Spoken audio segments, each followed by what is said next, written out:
Ghana, despite some moments of tactical brilliance and individual brilliance, it has to be said, finds itself at the bottom with a single point. But do not let that fool you. In this group of death, every single position is still up for grabs.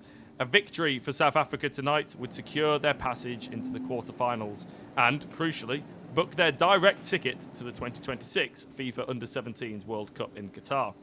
For Ghana, a win is their only lifeline, one that could catapult them back into automatic qualification or, at the very least, secure a playoff spot. The margins are razor thin, the pressure is immense, and the stage is set for an unforgettable 90 minutes. Both sides have endured an emotional rollercoaster to reach this point. South Africa, led by tactical mind Vilo Khumalo, began their campaign with a stunning, hard-fought 2-1 victory over Senegal, showing incredible resilience, actually, after going a goal down. However, their defensive discipline collapsed on Matchday 2, falling 2-0 to a highly disciplined Algerian side. Ghana's story is one of missed opportunities and raw potential. Dr. Prosper Nata Ogum's boys have played out a thrilling 2-2 draw with Algeria in their opener, throwing away a 2-goal lead. They followed that with a heartbreaking 1-0 defeat to Senegal, where they missed a late penalty. Isaac Barfo was the player who had to live with that. Tonight, these past dramas are washed away, though. It is a clean slate and a regional derby and a battle of footballing philosophies. I mentioned that it's chaotic and it is a fascinating puzzle in Group D. Well, I'm going to try and break that down for you of all the different permutations that could go on, because, of course, there is another game that is happening at the same time, Senegal versus Algeria. And let me put it this way. In fact, I will first of all reiterate how the table is looking. Algeria, they are on 4 points. Senegal, they are on 3 points. South Africa, they are on 3 points. And Ghana have only got the 1. So, what does that mean if, let's say, South Africa wins? Well, they reach 6 points, qualifying first if Senegal draw or loses. If Senegal drop points and South Africa win, they go through as first place. If South Africa wins, they come second if Senegal win. If Ghana win, Ghana reach 4 points. That qualifies for second place if Algeria beats Senegal. And they'll finish ahead of, Ghana will finish ahead due to head-to-heads. But if Senegal draw or win, as if they pick up points, then Ghana will finish third. If South Africa and Ghana draw today, South Africa reaches 4 points. They qualify second if Algeria beats Senegal. They finish third if Senegal draw or win. It's very complicated. Try to get your head around it. I advise looking it up online. But for now, enjoy the CAF anthem, and then followed by the national anthems of South Africa and Ghana.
So the Confederations of African Football anthem done and dusted. Please do sit back and enjoy or join in with the South African national anthem.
spine-tingling national anthems there of South Africa and Ghana, because, of course, straight after the Confederation of African Football anthem.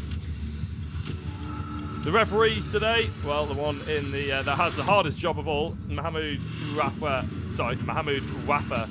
Mohamed from Egypt. And just before we get into it, as I mentioned, in every single broadcast of the Under-17 African Cup of Nations, there is no VAR, but there is FVS. I will explain what that means in a minute. That is the South African lineup coming in. A couple of changes if you've been following South Africa. Matchday Sekgoto, the number 7 on the right wing, and the number 18 Malongo on the left wing as well. That means the likes of Malepo and Simama have been dropped to the bench. Apart from that, they are pretty much unchanged. Gua has been brought back in from the start.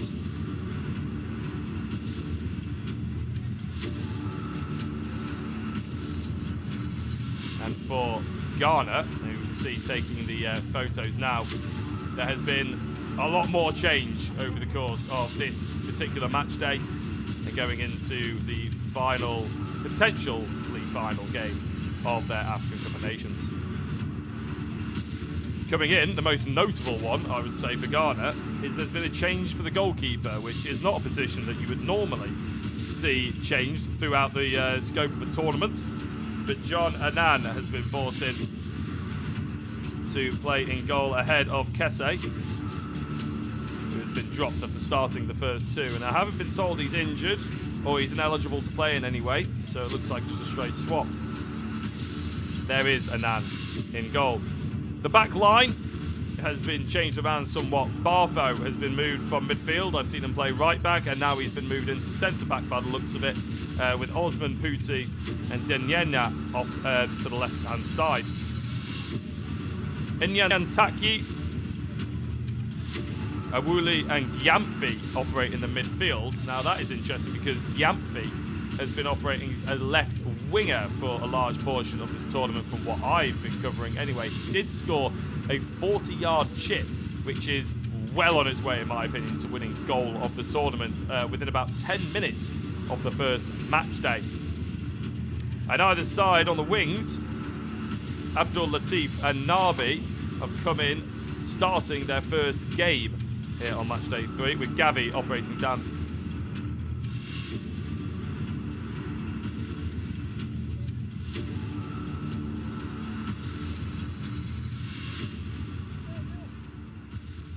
So with the two teams set, realistically all these teams need to worry about is coming away with 3 points. Whatever happens in the goal versus Algeria game doesn't matter to them if they end up losing here. There are permutations that might be able to save South Africa, but from Ghana's perspective, it is all out for the win here. So we can expect quite an exciting game of football, hopefully. Certainly the last game I commentated on that involved Ghana was against the Senegal team. That was, I would say, for the large portion of the game, Ghana were actually the better team, but with a few FVS decisions, there was a player getting sent off in that game as well, and obviously a late penalty save from Senegal meant that actually they ended up the victors, and Ghana had to suffer another defeat.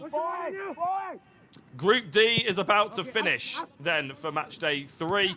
As it gets launched forward, it's Ghana who is shooting from right to left in the all-white, and South Africa shooting from left to right, in the green and yellow.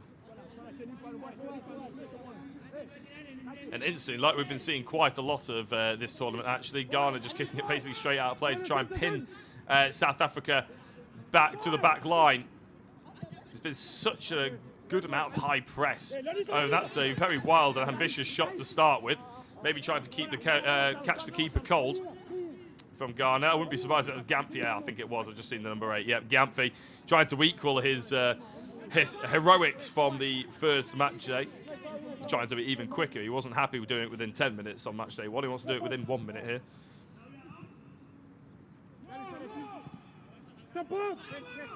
Bit of a loose pass to the back line, but it's swept away over to the right wing nicely in the end. Abdul Latif trying again. I think that ambition is to try and catch the keeper off early. I'm not entirely sure. Either way, it's a bit overly ambitious from the off from Ghana. Vila Kumalo will be very happy if these shots keep coming from that sort of distance against his team. As I mentioned, there is a golden chalice at the end of this. It's not just winning the Africa Cup of Nations, it's to qualify for the Qatar Under-17s World Cup. The top 2 in each group end up going through into that automatically, and then there's a playoff between 4 teams to try and get the last 2 spots that's awarded to them. Into the back post, nice touch down from South Africa, and it's brought out a save from a man. The first thing that either goalkeeper have really had to do, we've had 3 shots within 2 minutes. I think that bodes well for the rest of this game. And Anand nicely down to his right to keep that ball out.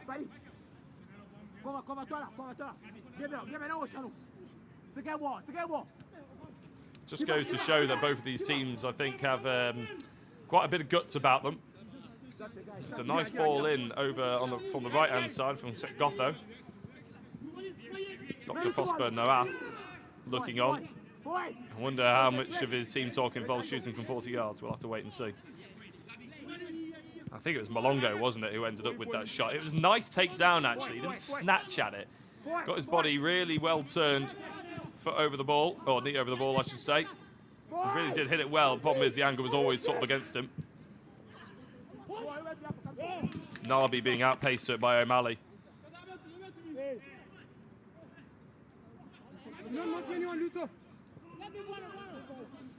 As Nabi tries to pin and bring in his left back. It's not the best ball. It was a little bit over hit. It wasn't ever going to be the nicest to try and play it in for Denyana. We see quite a lot in this tournament of sort of nice interplay in spells, and then quite a whole host of sort of launching it towards the back line in the hope that we can get some second balls spilling out. Gyamfi doing chase. Nice little Megs to be able to get the ball in. He stands it towards the rear post. And it was a bit misjudged, unfortunately, by Nabi, but they keep hold of the ball, Ghana. Denyana whips it straight over the bar. Give a bit of a recap of Matchday 1, Senegal versus South Africa. South Africa ended up winning, but Senegal took the lead through Cheikh Tior, centre-back for Senegal, it has to be said. And South Africa equalised shortly after half-time, it's the 48th minute, through Ngathi Simama. The Amahibos actually took the lead in the 55th minute.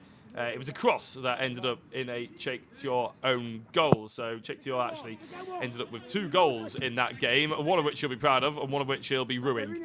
But either way, it's ended up being a South Africa victory. Ghana on match day 1. I've already mentioned they drew to Algeria. They did have an established 2-0 lead, but they do say that 2-0 leads are the most volatile leads, the most dangerous leads in football. And they ended up drawing 2-2. Actually, Algeria missed a chance, but Greedy missed a 67th minute penalty, so it could have been worse for Ghana. They could have ended up going into this match day with 0 points. But as it stands, Nabi is charging at the defence and just about loses the ball. I think he lost his balance a little bit at the crucial moment. And the scraps of a defensive mistake is exactly what South Africa are trying to instigate, shall we say, when trying to play those balls over to a high back line who are keen to try and get the ball down and control it.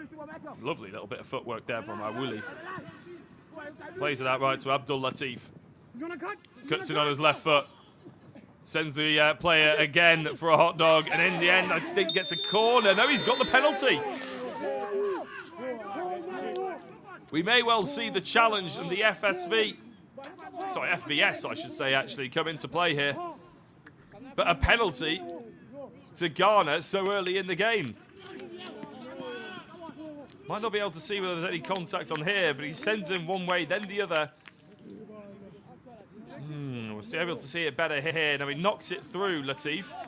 Yeah, there is no contact with the ball, to be fair. It's a lunge from Mangaka. And I don't think he ever touches the ball. I would be slightly surprised if there isn't a challenge on this, because both teams get 2 challenges for the referee to go over, view the monitor, and then make a decision on their own. But it looks like that South Africa are not going to waste it on that one. So, Joseph Nabi steps up to take the penalty for what could be a massive moment for Ghana.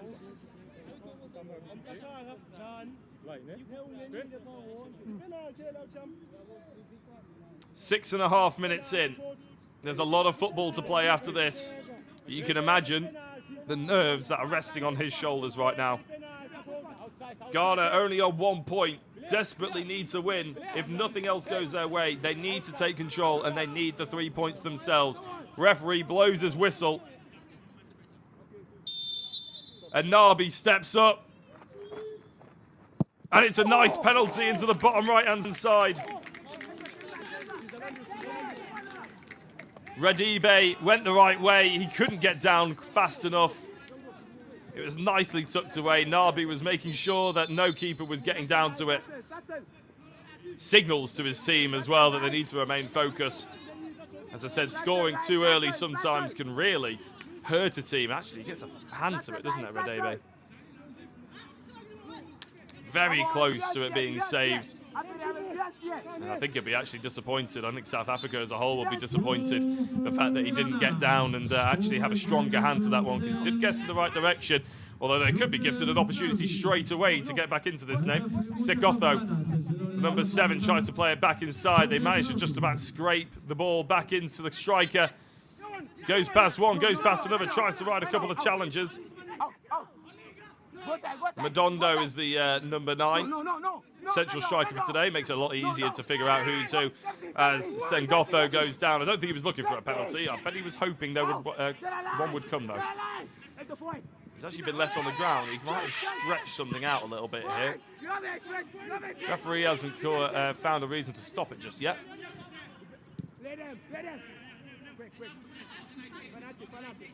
I haven't seen him come into play, and I think the referee is now stopping it. And he's going over to see whether the right winger is okay. He seems to be in quite a bit of pain. I'm sure he wouldn't be wanting to come off so early in such a crucial match. Well, a 1-0, Ghana lifts them up to 4 points. That actually puts them into second place, and I can confirm as we watch this one, yeah, it just seems to stretch away from them, doesn't it? And I can confirm that there's been a goal in the Senegal-Algeria game. That goal has gone the way of Algeria. I think it's a shoulder problem that Segotho's got here. He seemed to land and it maybe just pulled away from him. Could be a nasty one. Well, we're getting a close-up view of it if it is. If anything, I'm quite glad he rolled it behind that back. So Ghana have moved up to 4 points. Algeria have extended to 7 points as it currently stands, which means that Ghana go ahead of Senegal and, of course, ahead of South Africa. That would leave Senegal in 3rd place on 3 points, but on -1 goal difference, whereas South Africa would be on -2 goal difference, with also 3 points, so they would be in 4th. South Africa, as it stands, would go out. And Senegal could go into that final playoff match for the last spots in the Under-17s World Cup. There it is on the left-hand side. I should probably just wait for that graphic to pop up rather than me trying to explain it every single time, but I almost want to sometimes sound like I know what I'm talking about.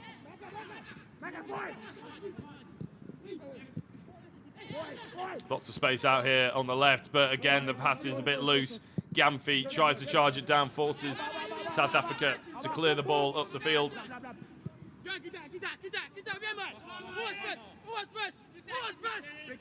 Looks like Segotho is come back onto the pitch at right wing, so whatever problem he had with his shoulder, it may well have popped out and come back in again.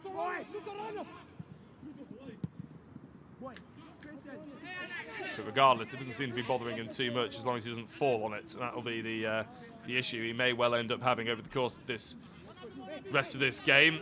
That may well come into his head as well, actually, if he starts going up and challenging for headers. Or going shoulder to shoulder with someone trying to protect the ball. The bench will be keeping an eye out on it, regardless, I imagine, and probably a better eye out on it than any of us. Abdul Latif. He's already got one penalty. He's had a massive influence in this game. Giafi! Squirrels it wide on his right foot. I thought maybe he was going to find that bottom corner. It's not his favoured foot, the right. And this time South Africa get away with it again. But Ghana have started really well. I mentioned a couple of moments of brilliance in this tournament, individual and tactical. Gyamfi has definitely been one of them. And Gavi looks to try and link up play again. Abdul Latif always looking to get onto that left-hand side. Releases the shots! Oh, my days. Almost finding the top left-hand side.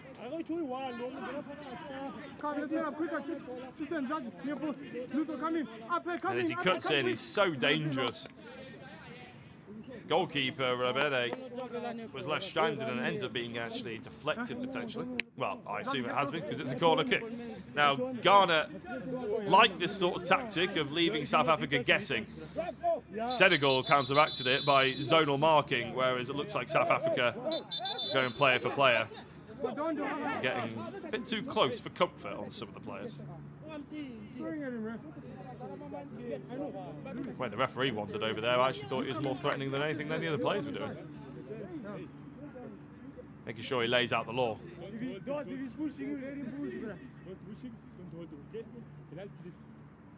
So a long queue of Ghanaian defenders and attackers. Puti will be the obvious candidate to try and get his head on this as one of the tallest centre-backs in the Ghanaian squad. They do manage to get a contact, but it goes out for a goal kick.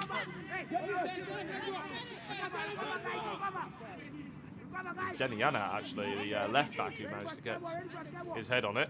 By the looks of that replay. Or that close-up, I should say.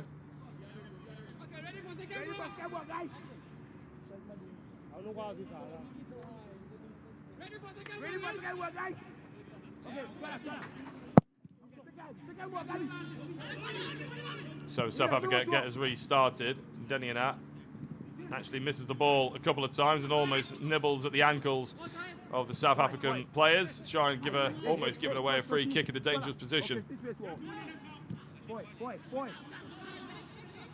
Lots of space for O'Malley on this right back. They can get it over there, but it's a little bit slow in getting to him, which means the Ghanaian press will be activated pretty much instantly. But what a ball that is. Over to the Segotho. Comes back inside and tries to lay it off to the centre, and it's put over the bar. It's a good opportunity. And it showed sign that Segotho, despite having a bit of an injury earlier on, is maybe not feeling it quite as much as I was suspecting. Mallet ends up, though, from outside the box. Not giving anything for Annan, to think about.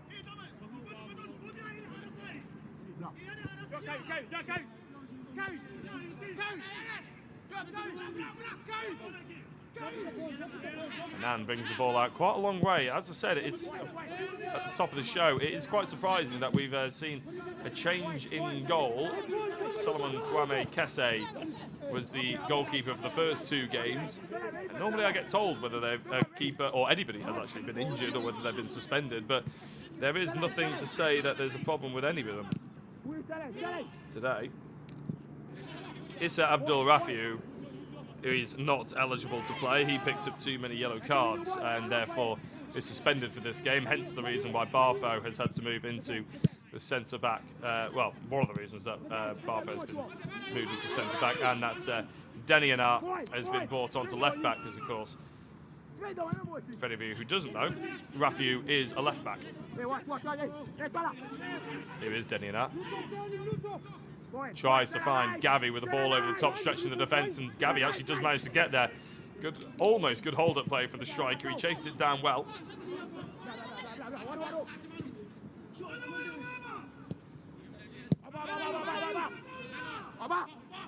And there's one of the Puti twins couldn't keep hold of it.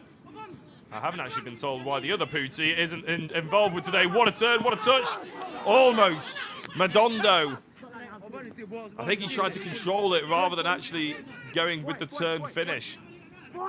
As we were focusing on Pooty there. And he just gets caught. It would have been lovely, I tell you what. But he was a little bit too close. Good goalkeeping in the end by Anand. Nice link-up play from Gavi. He needs to try and get himself back into the area.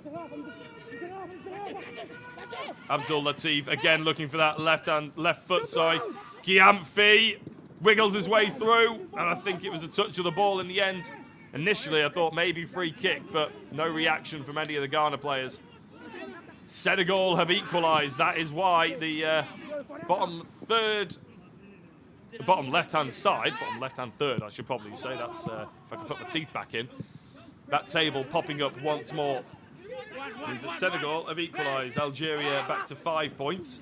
Senegal up to 4, which means Ghana and Senegal would be on the same goal difference. And they would be on they'd be on the same points and the same goal difference. I'm trying to do too much maths all at the same time. So they'd technically be drawing for second place, but due to the head-to-heads, where Senegal beat Ghana, Ghana would be in third, Senegal would be in second, Algeria would be first.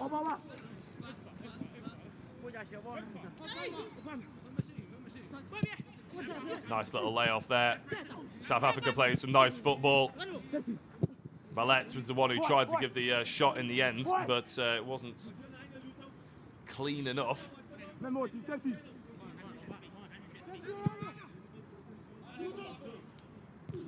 Asking a lot of Gavi there, but he does win Ghana a throw-in.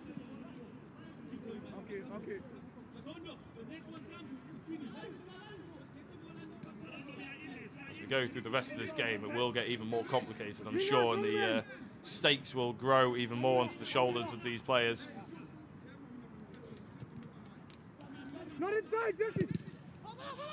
Clearance doesn't get very far, but it gets far enough to get to Mangaka.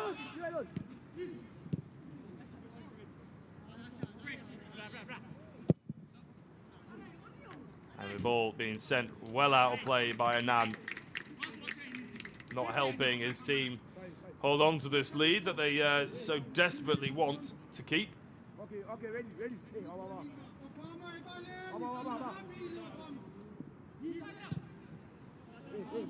Ready.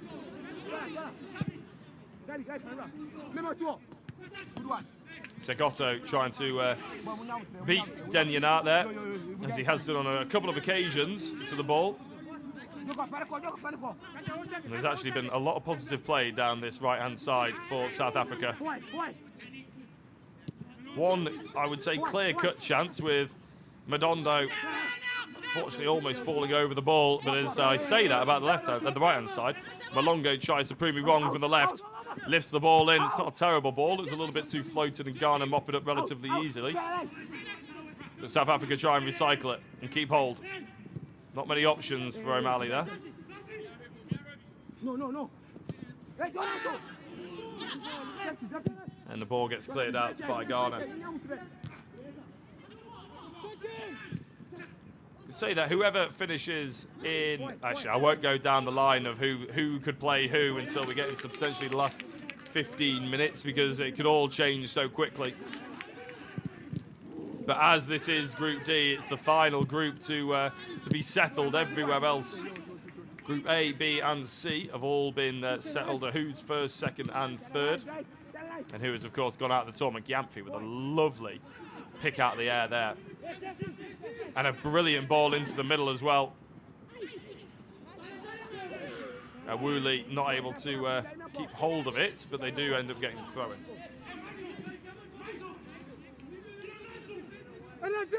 He's alone. He's late. Some of the teams actually in this tournament, well, most of them, including Ghana, come from all the same sort of country, obviously coming from the same country, Abdul Latif. But they play their football natively in their country, is what I was trying to get at as I was making sure I wasn't going to miss a goal. Some countries do bring in a few others. Mozambique, for instance. They had their striker in the previous game just before this one that I was covering. Second ball ready. Second ball, second ball. Yeah, Nampule. I just wanted to make sure I wasn't getting the striker wrong. Nampule, he actually plays for Eintracht Frankfurt, but most of the, well, all of the Ghanaians that you'll see today play their club football and academy football in Ghana. In South Africa, take that one step further, 6 of their players all play for one individual academy. And you may well see that as a consequence, they are got quite a lot of synergy about them.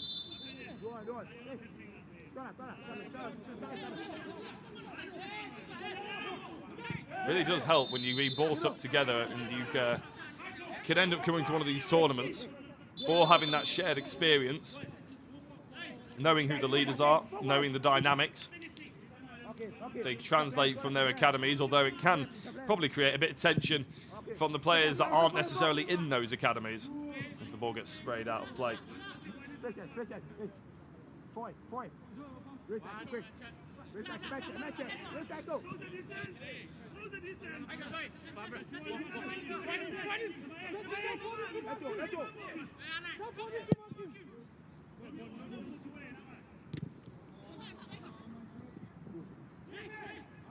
One of the reasons cited for Ghana swapping their players around for this match day 3 so much is due to the fact that obviously in match day 1 and 2 they didn't really do much in the way of changes, and physical fatigue can really come into this.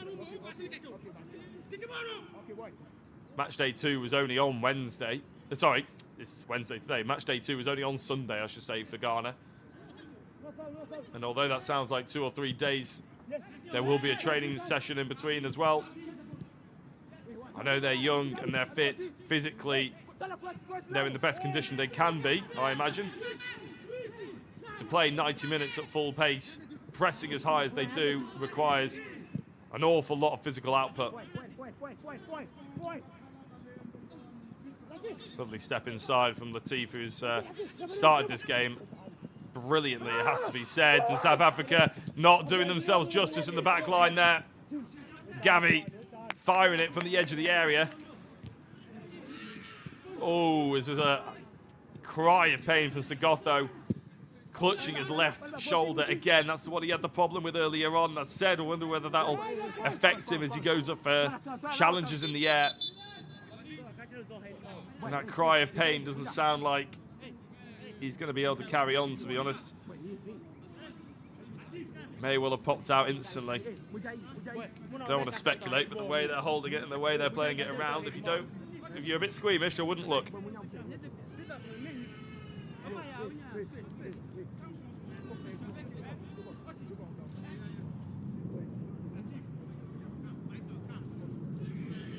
So as Ghana and South Africa players just wait to see when they'll be able to be resumed. We could be in for a slightly lengthy period here. They don't want to move him, I imagine, before they're absolutely ready. May well be that'll be a stretcher because it's an upper body injury, but they also might not want to move him at all. Putting him on the stretcher might be more painful. It's a very difficult and delicate situation. If you're squeamish, look away. Ooh. I assume that is, yeah, the prior injury that he had. And I was actually surprised that he came back on. They are getting the stretchers out ready to try and make him as comfortable as possible whilst this is happening. South Africa, and I imagine Ghana will be as well, having a chat to the coaches. South Africa will be in need of pep talk more than Ghana, potentially. They haven't had a massive amount of success, and the success they've had has been majority come down this right-hand side, and if Segotho has to come off, they'll have to come up with another kind of plan. Now,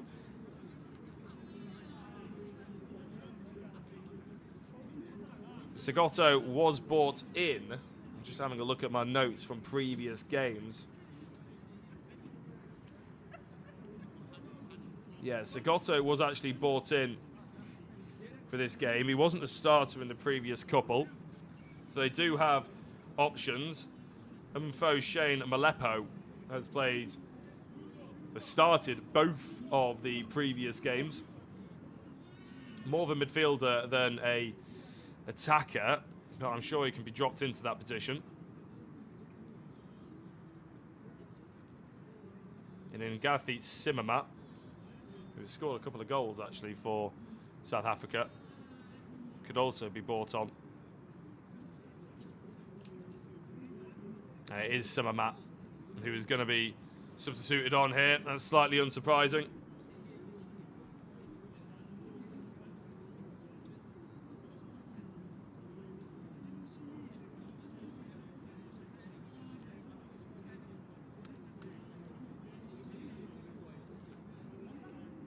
Always helpful when they actually show the substitution before it occurs. They do it so quickly. Normally takes me a couple of minutes, and they seem to be lifting Sigotho up here. I wonder if that's to put him on the stretcher. Either way, I wouldn't be doing it from his arm. That's I don't know as much as the first aid, I'm sure, but that looks very, very painful indeed. And as I said, if you're going to be slightly squeamish, look away now. I imagine it's that initial contact. I actually thought it was when he went down there that maybe it hurt, and potentially it did as well. But Denyana going over his left-hand side and making contact with that arm straight away could have been the start of it, really. And then landing so hard. Yeah, I think everybody at home can feel that one.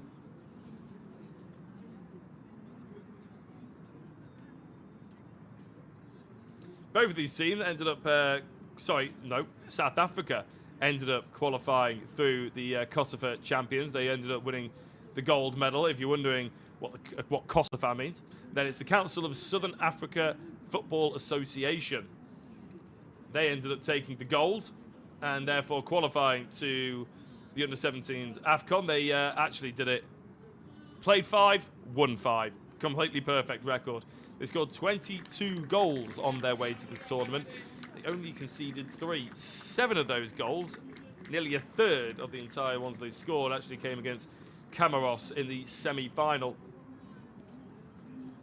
And the player going off, Sigotho, this is the reason why I actually made me think of the statistic, was actually the player of the tournament as well for the Kosovo Championship. For Ghana, they didn't come through Kosovo, they came through WAFU. They were the runners-up, silver medal. They were played 5, won 3, drew 1, and lost 1. They scored 11 goals, only conceding 4. So if you look at those, you would argue that maybe South Africa have got the more potent threat, but actually, it could have just been playing completely different people. For instance, Ghana's 2-0 victory versus Nigeria, compared to the 7-0 win that South Africa enjoyed over Comoros, is their biggest win. Joseph Nabi actually scored the penalty, was the qualifier's top goal scorer.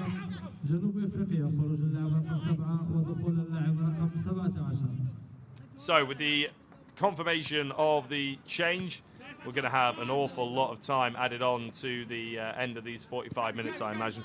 Sigotho comes on, the number 17, Samamat comes on. Inganathi Samamat, let's give him his full name. Whether or not it'll be a straight switch, we'll have to wait and see. Whether there may well be a slight formation tweak, but we'll come to that in a second. Gavi was looking for it slightly shorter than Latifa wanted to put it.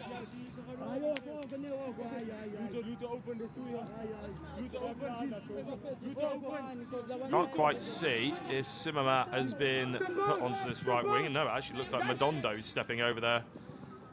Samamat's gone to the left wing, maybe. We'll see when they actually attack and get the ball what formation that this South African team end up with. I think Samamat has gone over to the left. Millet looks down the middle slightly, but he was pretty much there anyway in a sort of number 10 role. The number 9, Madondo, is the closest player to the camera that you can see right now for South Africa.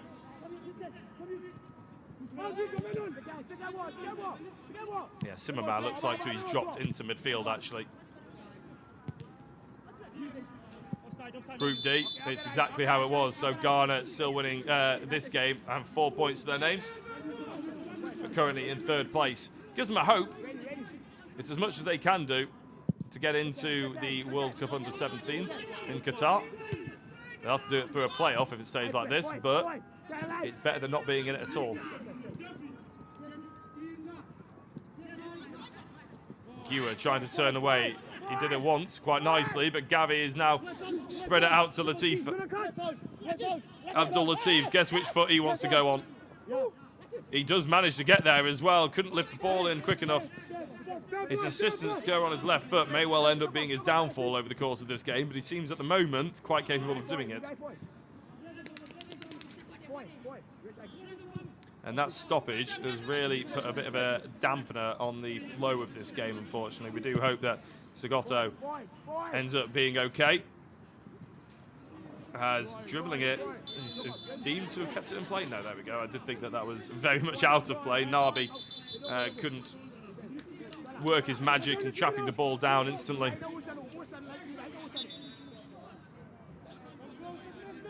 Throw-in needs to be taken where it was, which was about 30 yards back from where they attempted to take it, although he seems to be wandering up that way regardless.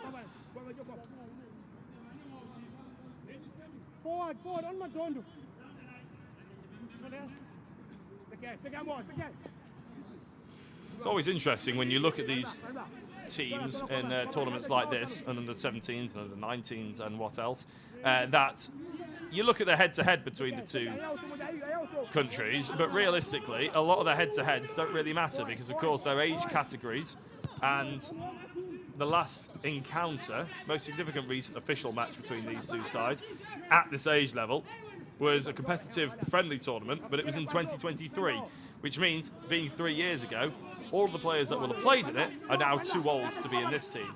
So each year, obviously, the teams completely change, the personnel change, and therefore the momentum and who will be strongest will ultimately change as well. So you can't really deem too much of it. But if you're wondering, it ended in a tight 1-1 draw. So we wanted to change anyway.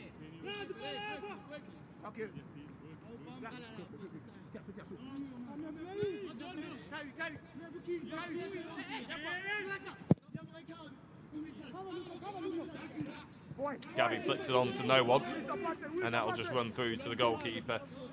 If you're wondering about, okay, that was a friendly tournament, but what about actually their representation in the under-17s AFCON historically, despite it being an ever-changing team? Well, Ghana are joint first for one of the teams that have won this tournament the most amount of times, that being twice. They won it all the way back in 1995, and they won it in 1999. They were actually on the podium for the first 3 iterations when this tournament was official, shall we say. That was the 1995. It became official because we had the Under-17s World Cup officially in 1985. So this was seen as a direct route into what would then qualify to be the World Cup. They came first, third and first in 95, 97 and 99. This tournament obviously happens every 2 years, apart from the last year, which it happened in 2025, and now it's happening in 2026. The 2027 qualifying groups have just been announced, and I'll have a quick look to see where Ghana and South Africa have been placed respectively. In a minute anyway, shall I say, because South Africa, they have been involved with this tournament a few times, but nowhere near as many or as successfully as Ghana. I'll have a look in a minute. Madondo keeping that ball in play on the right wing. It does seem to have moved out into that position. That should be a really easy catch. It is for Annan. Like I mentioned, South Africa, they weren't actually involved in the tournament at all in those times when Ghana was winning it.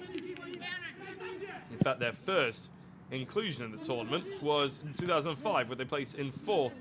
They were in it in 2007 when they were in the group stages, and they came 2nd in 2015. That was their most successful outing in this competition. But apart from that, they haven't really been involved in it that much. Scrappy in the South African area. And Ghana do get the throw-in. And as I said, that stoppage really has taken the life and momentum completely out of this game. It's a bit of a shame because it was going very well before that. Awuli has gone down now and looks to be potentially needing a little bit of treatment. He doesn't want treatment, and the referee therefore sympathetically tells him to get on with it.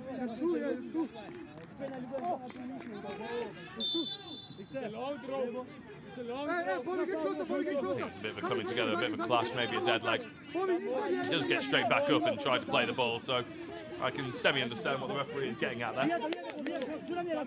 But still, a blow to the leg is still a blow to the leg. It's still going to hurt despite the intentions.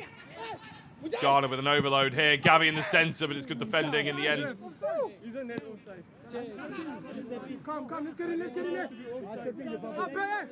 Kutori. I apologise if I'm butchering that name somewhat.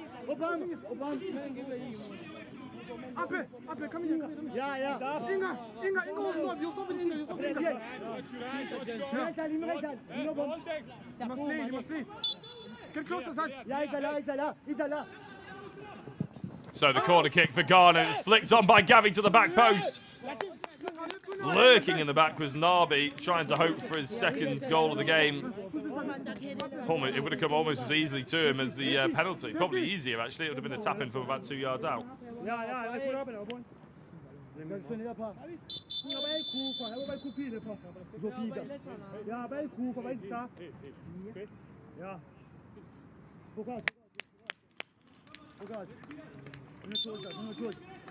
So this time from the other side, corner kick for Ghana.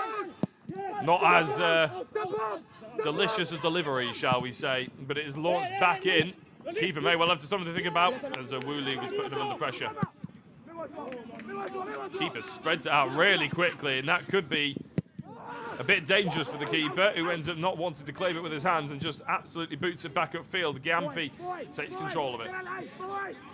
Nabi now tries to work with him to try and engineer some kind of opportunity, and a free kick is what they get, to be fair.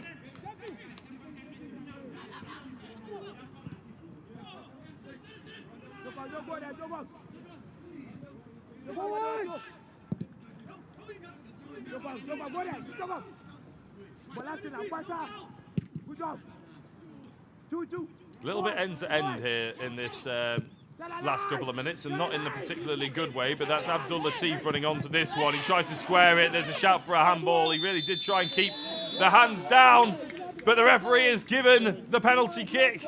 Second penalty to Ghana in this first half.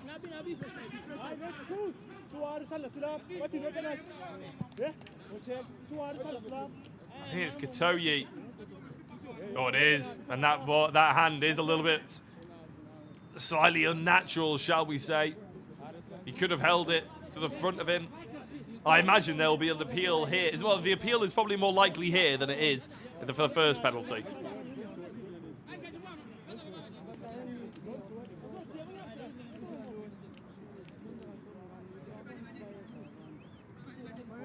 And yet, there we go. The appeal has been lodged. So, this is not VAR. This is VSF, where the teams have 2 appeals. The coaches can put in an appeal. They have 2 in total. And if they don't like a decision, they can ask the referee to go and review it using the replays, but they don't have another referee who is in the middle of nowhere telling them what the rules should be and basically making the decision for them. They go, they have a look at the replays themselves, and they make a decision for what they believe. I think it's a much better system. And he is keeping that arm really far back. It's hard to say whether he's thinking about getting an advantage by putting his arm there, but he is certainly making himself bigger, isn't he? And I think that's what the referee was thinking when he gave the penalty at the time. He's not in a bad position to see it, actually, in real life. I don't think this is going to change his mind, but we'll wait and see. Sometimes we can't hear the referees. Let's hope we can this time.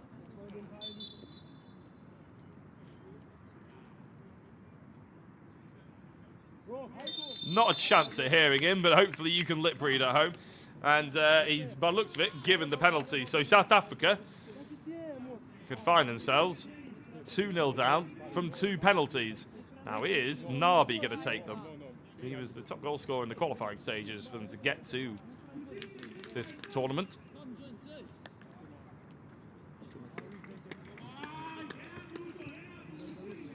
And it is going to be Nabi.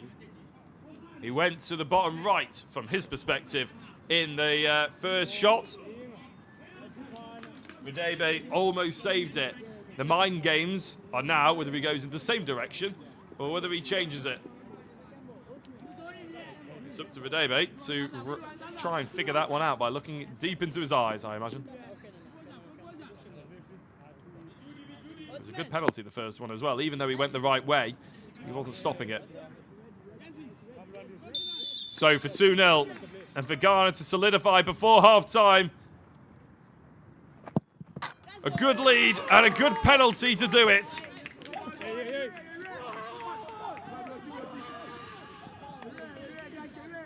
Joseph Nabi knows exactly how crucial that could be. Ghana as a team know how crucial that could be. They're doing everything they can, and what a penalty it was as well. Dispatched into the top right-hand side. It went the same way, but stuck it in the top corner instead of the bottom. Nerves of steel to put the ball that high up. Could easily go out, but after sinking one penalty, the confidence was high. Radebe didn't go the right way this time.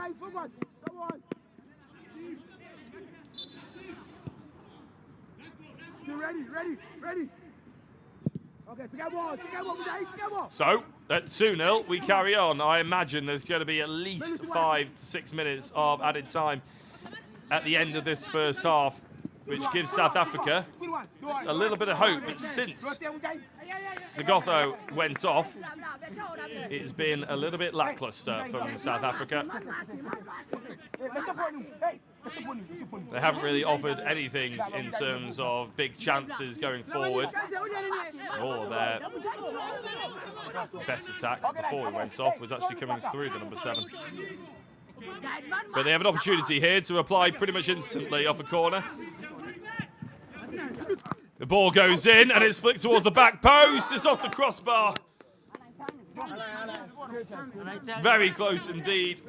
The goalkeeper went scrambling Anand to try and get the initial catch or initial punch. He didn't get anywhere near it, and O'Malley, to be fair, the leap that I saw the Ghana defender there, he may not have got it in even if it was on target, because the defender actually jumped about as high as the goal. Gyamfi's through here. It's going to be 3-0, and it's gone squirreling narrowly wide.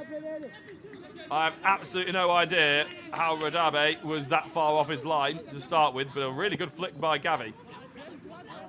He was out the area already, the goalkeeper, and that is what put Gyamfi off.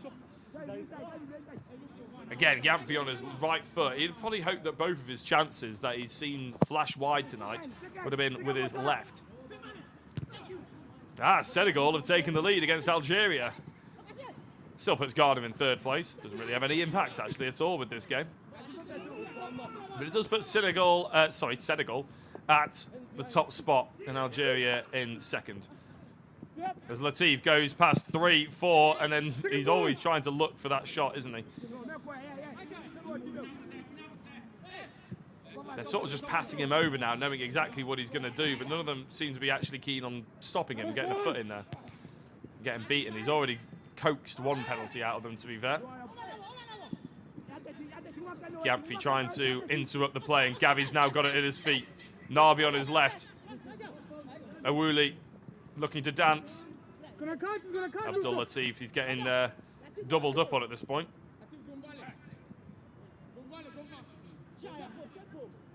Trying to coax his defender into lunging in to try and go around him. All they're doing is succeeding in going backwards at this point. Makunga, I didn't actually realise he was over from the centre-back to make sure Latif didn't get any kind of headway there.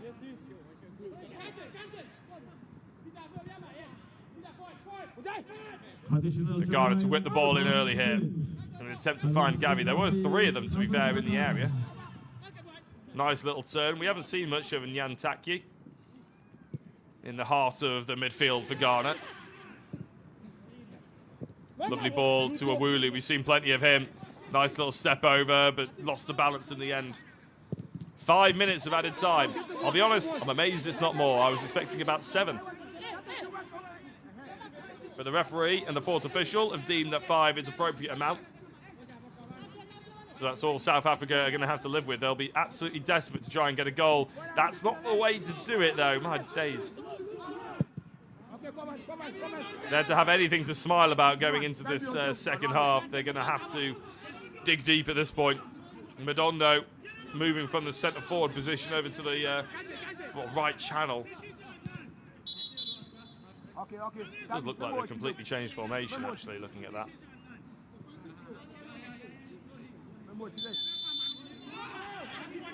Hey, go back, go back. Hey, okay, right.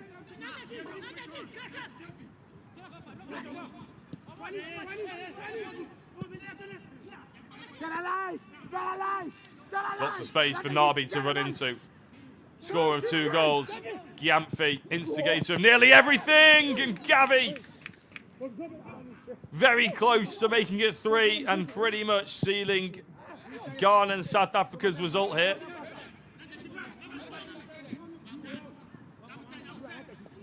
But it was, I think, saved in the end by Radebe.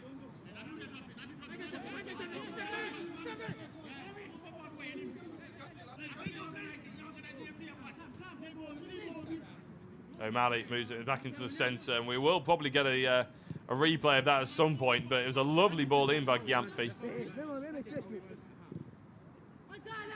It may well be pronounced Radebe, actually. My apologies if I've been saying Radebe's name wrong, or if I'm now saying it wrong, but I'm going to stay with Radebe if I can get out of the habit.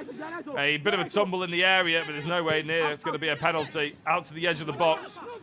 Some smart footwork here, plays in. South Africa on the left, but Mangaka couldn't quite get the ball out from under his feet quick enough, and it's good defence.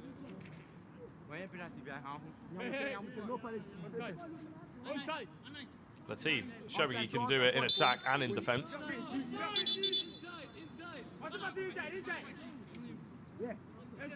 Not entirely sure what the goalkeeper thought was going on there, but you can't take a goal kick from outside the 6-yard box.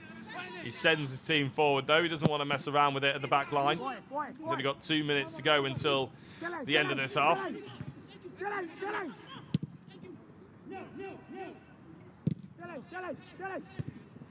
The last thing that Ghana want to do is to ruin a good half by giving South Africa a chance.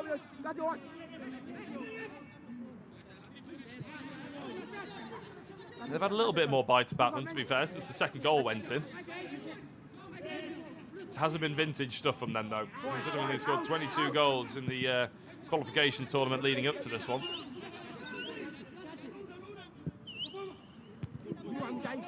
And this is the best I have seen Ghana play, to be fair. Their game against Senegal wasn't atrocious. It was mainly attack versus defence. Senegal actually went down to 10 men and still beat them. It was a defensively brilliant display by Senegal, it has to be said, but Ghana has run out of ideas. Madondo tries to size the player up. He's got no real help, but he's managed to do it on his own. Can he cut back and find a teammate? Ball goes to the back post, a chance for South Africa. And Ghana sworn that I thought the keeper was rushing out to make sure he was okay, but actually he was trying to make sure that he gets the plaudits he deserves for a great block. I think it was Malongo again with the shot. He's had a couple of South Africa's chances actually at the back post. And Osman, I think, has taken a blow to the potentially the unquestionables here. Ooh, yeah, that could be. I think everybody can appreciate that that one might be painful. If it was any lower than the stomach, yeah, that one could have been painful because it was met really well by South African volley.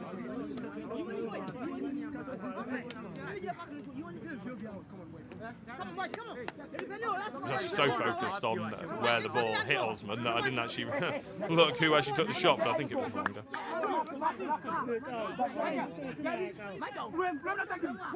So, South Africa, on the stroke of half time, have a corner kick where they could claw one back. One last opportunity.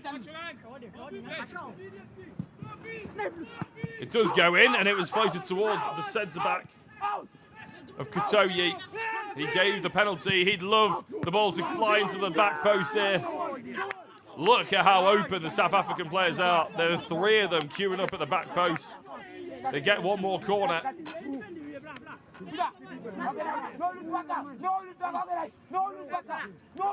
But Katoye, again, screaming for it. He was the one who got the flick originally, actually. And they've had a couple of opportunities, South Africa, from these set pieces. They are a big team. It needs to be a good delivery on the stroke of half-time, though. Mallet sends it firing into the back post. Keeper's gone scrambling. He gets a hand to it. But in the end, it's going to be a foul. A little bit of spice involved as well. Madondo having to be separated. Look at the keeper. I'm not entirely sure what really happened to him there. It was a little bit blurry. And the half-time whistle goes. I'm surprised it didn't come before that corner, to be honest. But as the half-time whistle blows, the keeper is still on the floor. We wish Annan a speedy recovery and hopefully see them again in the second half. Ghana 2-0 in the lead against South Africa. Joseph Nabi with 2 penalties, one at the beginning of the game and one near half-time, 42nd minute. One penalty was challenged by South Africa. It was deemed to be handball. The first penalty was a definite trip by Mangaka on Abdul Latif. There's been quite a few chances for both teams, actually. South Africa have hit the crossbar with a corner routine. They've also had a couple of occasions where maybe they've tripped over themselves when actually going to take the shot. But either way, a very entertaining half of football.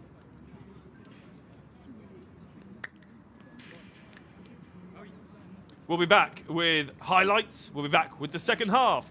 And, of course, the statistics as well going into that 45-minute period. We'll see you in about 15 minutes.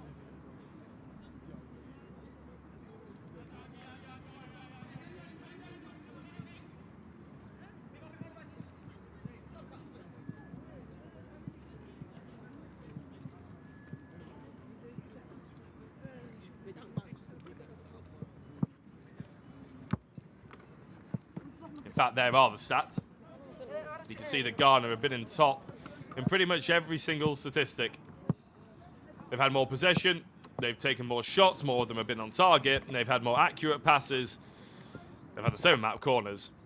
They've committed less fouls, and the all-important one is that one right at the top of your screen. 2-0 at half-time, and you'll be able to see exactly why and how in a couple of minutes when we show the first half highlights.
So South Africa and Ghana, both teams would like a win. Ghana needs one more than South Africa. South Africa could do with a point and then just leave the other game versus Senegal and Algeria to sort itself out and see where they land.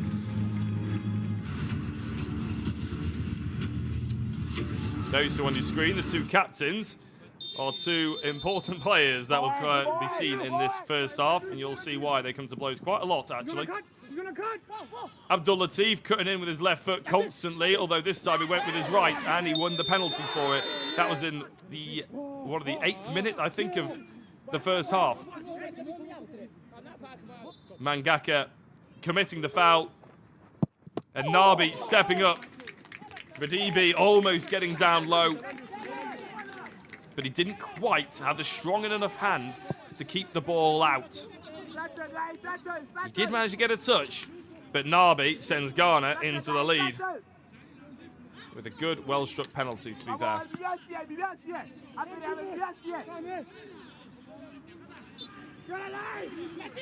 After that, again, most of Ghana's good work came from Abdul Latif. He tries to send the ball into Gavi, and the referee at the time gave a penalty. And after his own review, he decided that yes, he made the right decision and he awarded the penalty. That let Nabi step back up and send an even better penalty, flying into the top right-hand side of the net. Radibi nowhere near it this time. Dove the wrong way. And to be fair, even if he dived the right way, I don't think he was actually ever going to get there.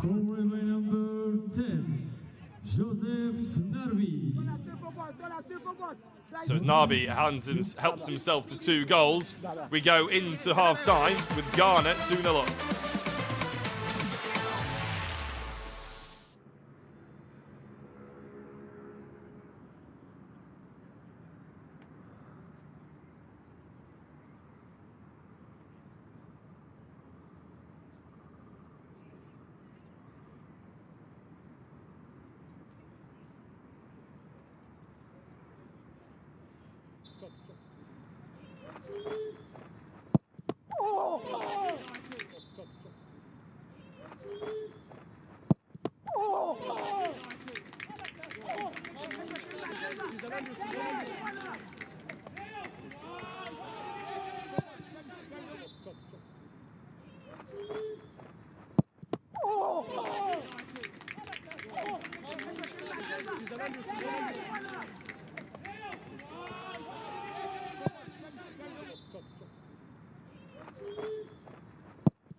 So with the teams coming back out, South Africa a little bit quicker than Ghana. I suppose there's no surprise about that. The message is simple, probably from South Africa. I get the ball in the back of the Ghanaian net because they need something here at the moment as it stands in terms of the table. I believe that South Africa are going out of this tournament with Ghana potentially sitting in third, with Angola and Senegal operating in the top 2 positions.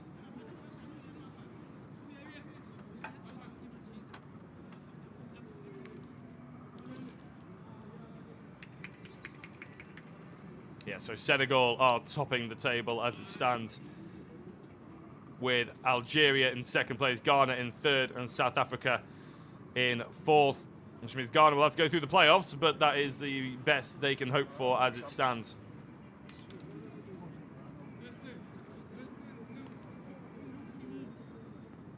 So we'll wait and see whether there's going to be any substitutions, but Ghana hoping to have a class of under-17s here that will go on to replicate some really big names in world football of Ghana's history. The 1995-99 graduates, of course, include the likes of Stefan Appiah, Michael Essien, Daniel Addo. They were using the under-17s AFCON as their initial platform before developing into legends of the senior setup. Mohamed Kudus as well is the current West Ham superstar, although West Ham struggling this season.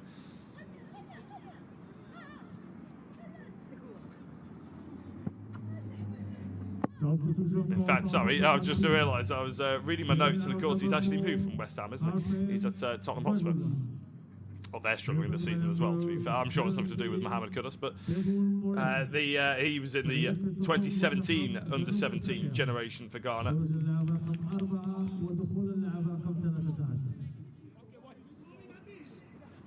So as the game's about to get underway for the second half, South Africa kicking from right to left in the bright yellow, Ghana in the all white. I was having a quick look actually at the stats as we keep an eye out on what happens in the initial early stages of the second half. Ghana actually took a few pop shots at the South African goal to try and catch the goalkeeper off guard in the opening couple of exchanges. That did really give them a couple of early stats that were probably not really rewarded because they were from about 40 yards out and some of them deflected and everything like that, as that is a clambering header to try and get from Barfo. All the way from centre-back he came to try and claim that ball in the air. As South Africa give the ball away a little bit loosely, but then get a second chance. There is Group D, the confirmation of what I was saying a little bit earlier on. That's asking a lot, but he's got there, Osman. Produced the ball in. And like I was saying, his stats are showing that Ghana really are the stronger side. In terms of XG, 2 penalties will help this, but 2.38 to Ghana, 0.79 for South Africa. Ball possession just edging it to Ghana, 54%. Shots 13-6. Shots on target, 3-2. Big chances, 3-1. So it really is going Ghana's way. And with an early corner here, they could make it 3-0 and pretty much put South Africa to bed. Puts it over to the far post. There's a couple queuing up. Ends up being a South African head who nods it down. Barfo tries to clip it back in. And it goes out for another corner.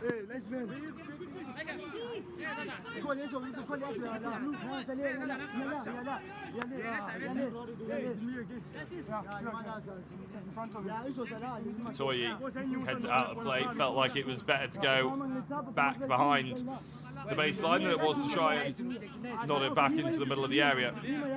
He's such an asset, though, defensively and offensively, to have while defending or attacking set pieces. Toye. But Ghana try and make a bit of a queue up. Separate now, but it's put into position where no one from Ghana's shirt was really offering. Lovely ball down the side. Signals for offside. He's not quite controlled it in the way he should have done, Gyamfi. Very unlike him. To slightly miscontrol it, needs to stop the ball, pick his head up instantly and find the pass.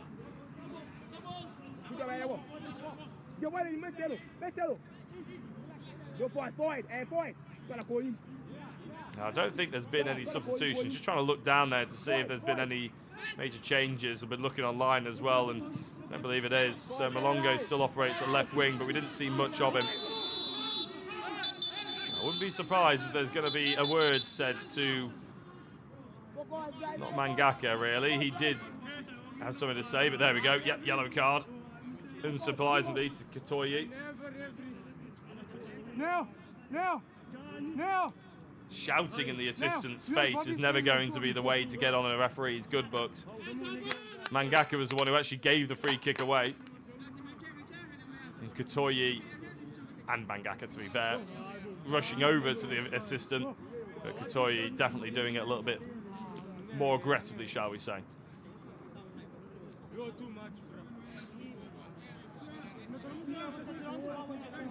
So a yellow card. I believe that's the first yellow card we've actually had in the game, which is quite refreshing, to be fair. I've commentated on a couple of games which had so many fouls and so many yellow cards. It was very disruptive. I think in one of the games I commentated on yesterday, there were 47 fouls. One every other minute just means that the game completely stagnates. To put that in perspective, so far here today, we've had 8 in the first half. Well, 7 in the first half, now 8 as we go into the second. This free kick has taken quite a long time, though, to figure out, to sort out. Not entirely sure what the hold-up is. I think it's Abdul Latif standing over and Jan Takyi. Here is Abdul Latif. And the referee is still stopping us. Gavi on his knees for some reason. Maybe trying to get Katoyi in more trouble, which is the last thing he needs, because obviously he's on a yellow card now. Well, that took about 2 or 3 minutes to try and figure that one out, but Latif does load it in. It comes back out to the edge of the area, lashes it towards goal, but it ends up being deflected, and South Africa actually keep it in. There's a chance for them to break here if they can do it well.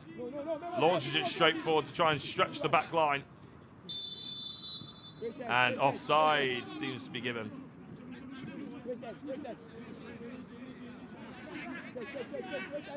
So Barfo gets us back underway. 5 minutes into this second half, and you would say that Ghana have come out as the stronger team yet again. Nice little burst of speed by Nabi.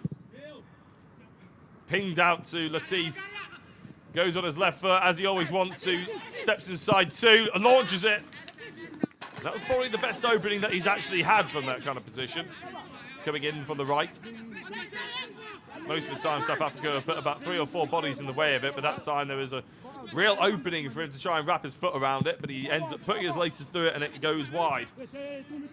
And Jan Takyi almost getting his foot on that one. South Africa finally have space, but they didn't use it. They try and turn in the midfield, end up losing the ball yet again.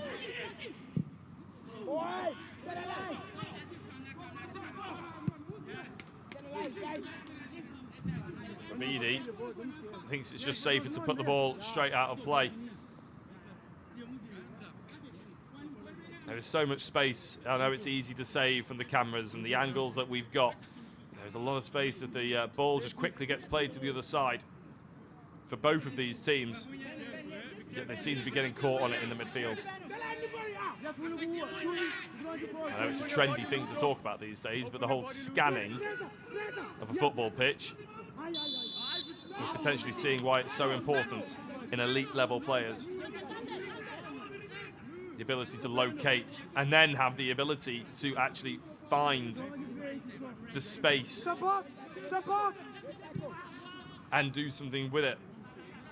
So important in midfielders these days. These are only young players, remember, they are only 16. Most of them 16, some of them 17.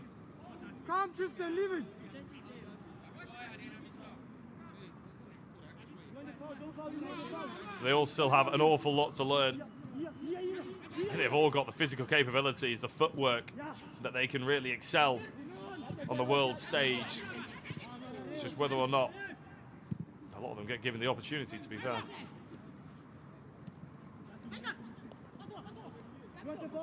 Lovely little nutmegs there. Slightly skewed with the shot.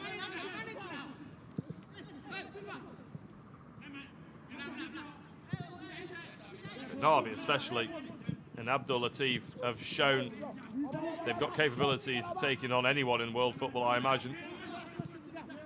Madondo, sorry, slides it through. It's a great challenge. Malongo, as he was trying to get the ball to attack the Ghana penalty area, it ends up being a slide tackle and away. Fantastic tackle. Oh, actually, it's very aggressive, isn't it, from Barfow? He had to make that. If he didn't, I think there may well have been a conversation with the referee he might not have liked to have been on the end of. So he looked slightly off his feet, I would say. That's all I'm going to mention about it. In the end, he did get the ball, so I suppose it doesn't really matter. Abdul Latif going on the right-hand side. No, cuts back on the left. Finds the pass into the middle. Awuli trying to chop and change and produce some kind of magic. Gyamfi prefers his left foot, tries to loft it over towards. No, it's not to Gavi, is it? It's over to Nabi. Whether or not he meant it to go that far to Nabi, we'll have to wait and see. Whether it actually comes to anything, I suppose we'll never know. And that is a shot hit from distance into the grateful clutches of the goalkeeper. Malongo trying to link up now with Madondo. And again, Barfow very aggressive with clearing it. Malongo inside, nice little 1-2 into the penalty area, and the referee has a decision to make. He's saying the ball was won, no penalty. South Africa have already used one challenge. Is that slightly in the back from Pooty here? Oh, sorry, not from Pooty actually, is it? No, it's from Osman. The camera focused on Pooty because he came away with the ball. Shoulder to shoulder in the back. I will let you decide at home. No challenge is being put in, so South Africa not wanting to waste their second. The referee clearly happy with his decision, obviously, as well. Gyamfi spraying it all the way out to the wing. I have to say, I like the way that Gyamfi and Awuli operate in those sort of number 8 positions. So technically good on the ball. Such tight spaces, they really do try and make things happen. I mentioned that we haven't actually seen much of Nyan Taki. He's the one who's doing exactly what you just seen. Getting in the way of things. Gyamfi tries to find Gavi, but that's an overhit ball. Terrible pass through to him. But Nyan Taki is definitely the one who's actually been told to sit in front of the defence. Not straight, whereas Gyamfi and Awuli allowed to roam around, operate in different areas, go out to the wings, be creative. Nyan Taki, again, his job is just to give it to them, which he's done brilliantly there. Awuli, get out to Gavi, good save, double save there by Rabide. Awuli with the initial shot. It was a half-decent save by Rabide, he had to make it, but it ends up just bouncing straight into the path of Gavi, who couldn't convert the second chance either, and it was a better save from that point. Rabide needed to make it, and make it he did.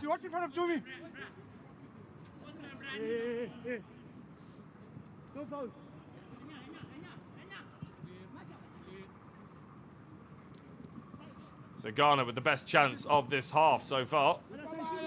Could have made it 3-0.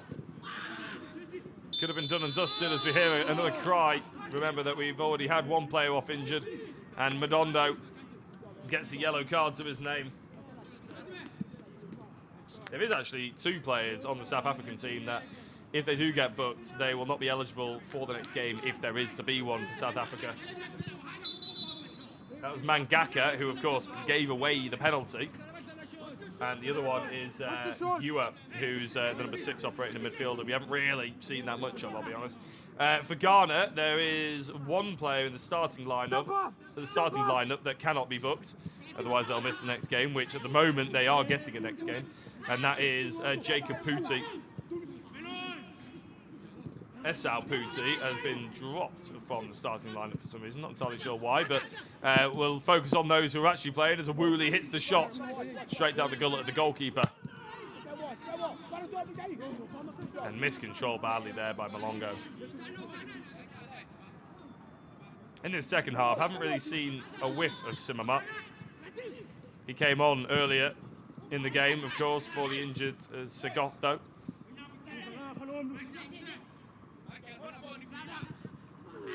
I suppose actually he's operating midfield, isn't he, thinking about it, as they try and move it out to Madondo. He has an overlapping run for Malongo, but it was overly fed to him. Far too heavy with the pass. Completely extinguished any threat that they potentially had.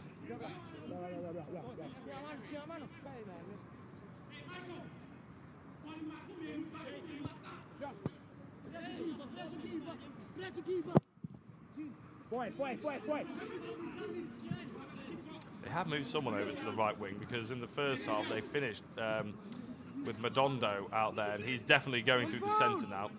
May well be Simama. That might be why we haven't seen too much of him. Plenty of space for Gyamfi. Comes back inside. Comes back outside. Sorry. Tries to link up with Osman and Abdul Latif, and they've given him far too much room. He wraps his left foot around it. So much room to give a player of his quality.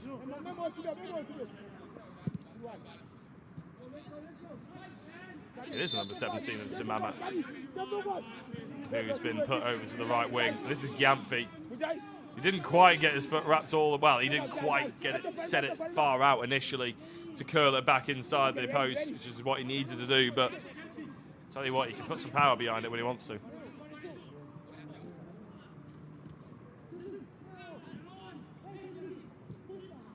Get the impression the next goal either rekindles or kills this game with half an hour to go. If it came within the next 5 minutes, we'd be in for a really tight game on our hands. As it stands, Ghana seem quite comfortable at 2-0. Commentators curse and all that sort of thing. Aside. Slide tackle there from Denyana. And he seems to have come off worse because of it, to be honest. Senegal still beating Algeria 2-1, by the way. Senegal actually went 1-0 down. Algeria scored in the 5th minute. Senegal made it 1-1 in the 15th, and then got a penalty in the 43rd. Eerily similar to this game, the timings of this game, to be honest. First goal went in around the 5 to 6 minute mark, and the second goal went in. Our second goal went in at the 43rd minute, I believe. And the third goal in that game, which was also a penalty, went in the 43rd game. 43rd minute. There we go. Get your teeth back in.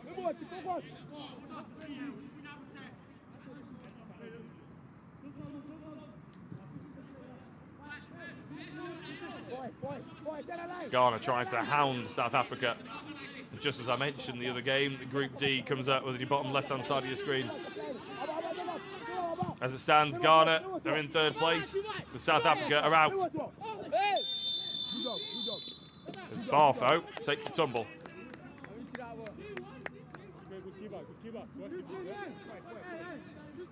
He's been very impressive in all the games I've seen him, actually.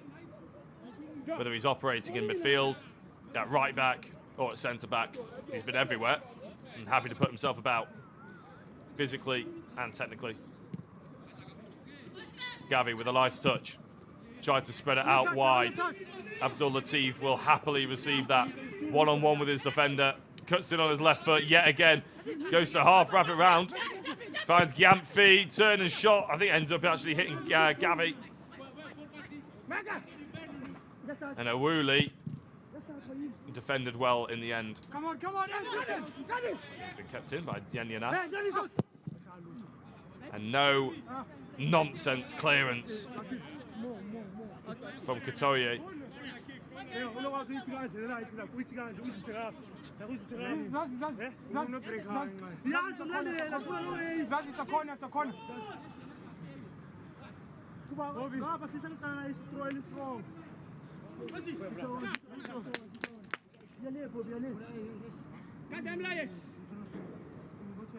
Corner kick to Ghana.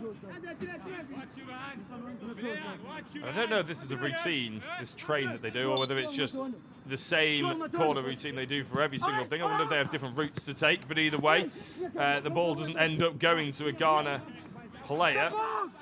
South Africa try and press to get that break, and they almost manage it.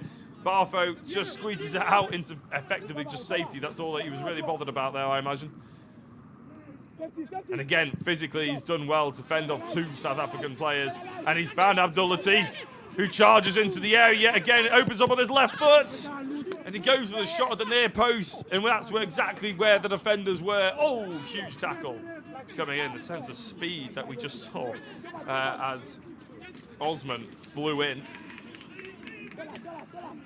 Abdul Latif picking the wrong option there. There was space over his far side. He just needed to tuck it in to the far post. He went for the near post to try and probably catch Radibi off guard, but in the end, it was a good block by the South African defenders as they try and launch up to try and win a second ball here. They do manage to get their head on a second ball. Lovely overload, and it's just not quite judged as well. But he's managed to get it back. Mangaka launches it in. Gyamfi gets it clear. Now Nabi can carry it. They're not rushing at Ghana, but Nabi has carried his run on over to the right wing. Not a great touch though in the end. And South Africa easily mop it up. But signs that maybe both teams are starting to open up. It's a lovely ball if he can get there, which he can. Takes a touch into the opposing area, and it's, whoa, there you go. Almost out of nothing. I said the game's opening up, and South Africa get the goal.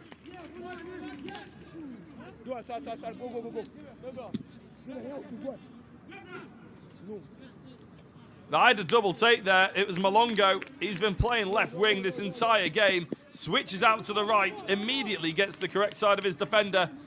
And it's a tidy finish. South Africa have life in them yet. What do they say about a 2-0 lead? Ghana may well tell you at 90 minutes.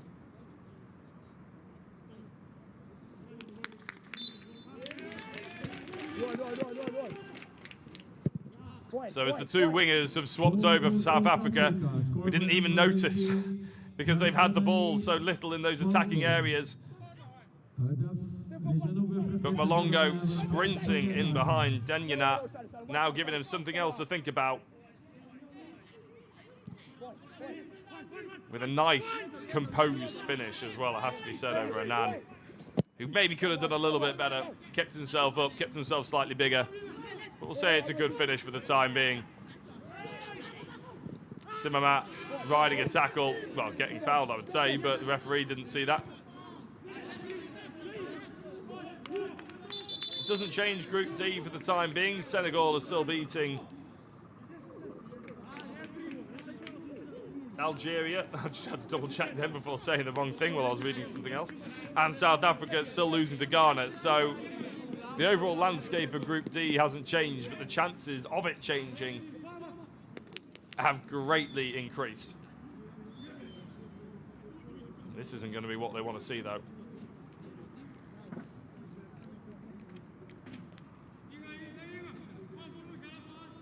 Mangaka, I think, is the player who's been given a little bit of treatment. Or is it Madondo, who went down there in the middle of the park? Yeah, it's Madondo, isn't it? I thought number 3 was a 9 there.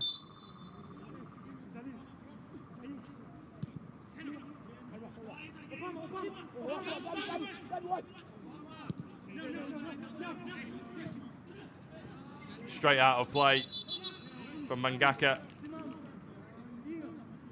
That's not the kind of quality they're looking for, but we're going to see a couple of people, a couple of players coming on.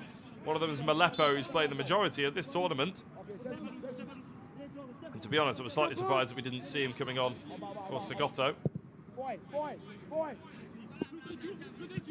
The ball over to Narby, who's competing in the air against a much bigger player. Lovely turn from Gyamfi, and what a ball he's fed through to Narby to make it 3. Good block in the end from Makunga.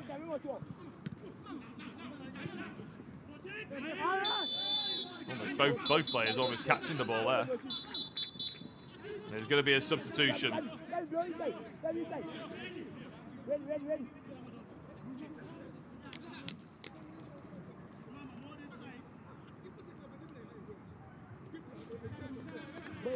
So Madondo, goes off, and Malepo goes on.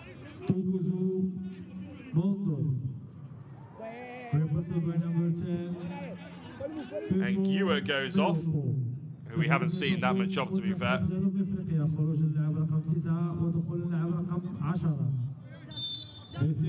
Potgieta comes on. Number 6, represented by number 11 جايدن بورتيجيا. تغيير ثاني في صفوف منتخب جنوب افريقيا، خروج اللاعب رقم 6 ودخول اللاعب رقم 11.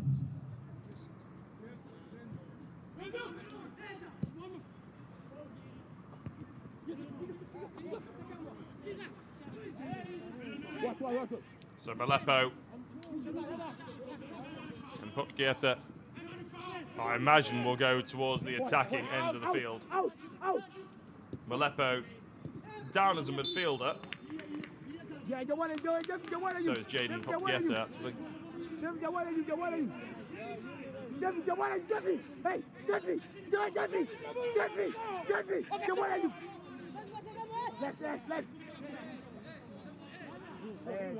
Malepo is the one who stands over the free kick, and he will look to deliver it.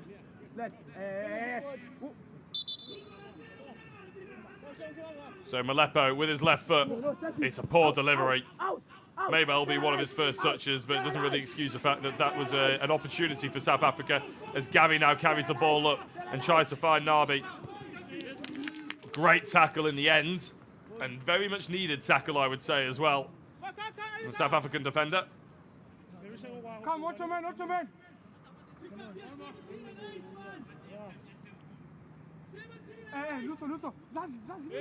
I thought he was injured, but actually I think he's just tying his shoelace in the middle. Luther, what's the ones behind you? Just a new mark that space. Luther, get closer to Zazi. Closer. It looks like the number 13.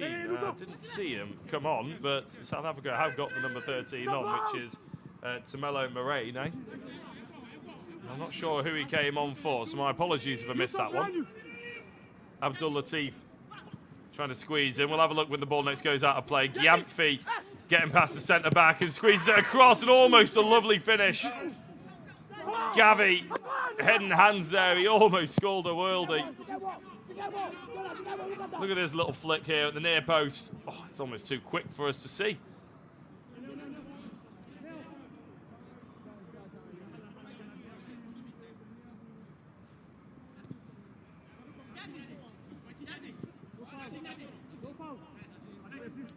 Abdul Latif takes it wide. A couple of players in the box for him to aim at, and in fact, the South African defender's almost falling over trying to do that. Gyamfi with his right foot rockets it over the bar and wide. It wasn't a great shot in the end, to be honest. Luther, look at the left side.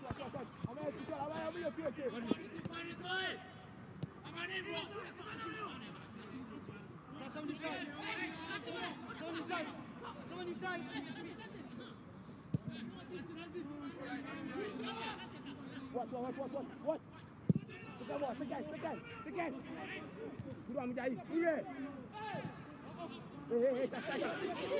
South Africa attacking forward though. Good touch.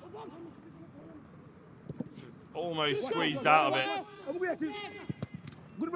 Tries to lift it back into the centre, but South Africa is still attacking in the area here. I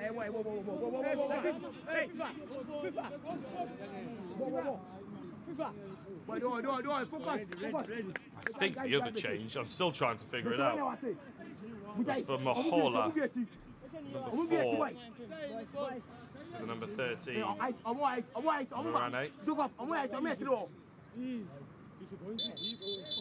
Just going to keep an eye out for that number 4, just in case he pops up. There's going to be another substitution here, though, and it's a Woolley.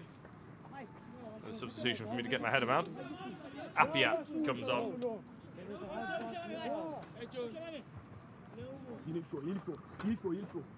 Substitution for Ghana team. Playground number 20. So with Appiah coming on, another midfielder, I wonder if he's going to be operating a little bit more defensively to try and make sure they see this game out. With Gyamfi maybe being left as an attacking option.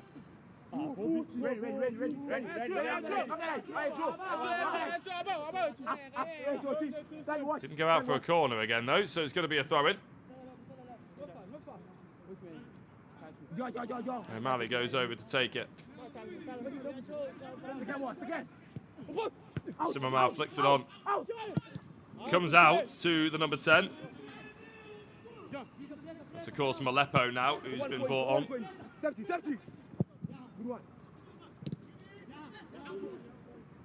It's going to be, I was going to say, there's going to be a big tackle in there somewhere. And it ended up almost falling to Latif. He's going to have to get back in position.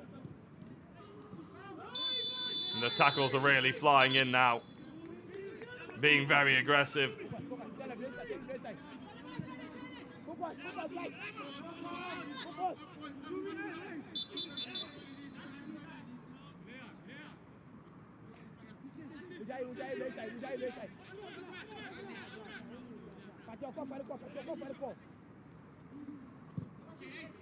Yeah, very aggressive now. There's Moraine, number 13. I knew I'd spotted him. I think he's come on for the number 4 of Mahola. So when that happened, I apologise for missing it.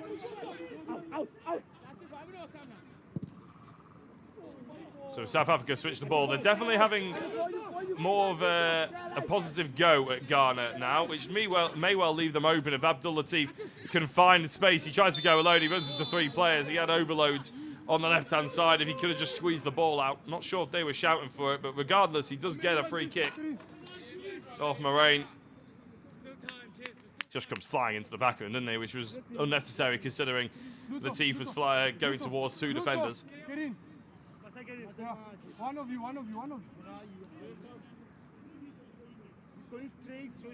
Radibi has to now try and figure out where he wants his wall to go. And who to put in it as well. He's going to draw the short straw. Papa, join her. Looks like Pot Gieta. Left, hey, step to your left. Toyi Step to your left. is certainly going to be in there. Again, Be surprised if Makunga is as well. 2 giants at centre back. Slightly different routine. Gyamfi hits it! Almost going in at that right-hand post. I don't know if it took a deflection. It does look like it took a deflection, actually, doesn't it? Which makes it even harder for Radibi. Ends up with a corner, though, for Ghana.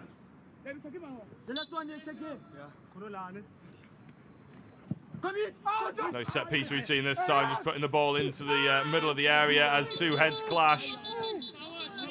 They're going to have to instantly bring on the medical team to make sure that these 2 players are all right, because that looked pretty heavy.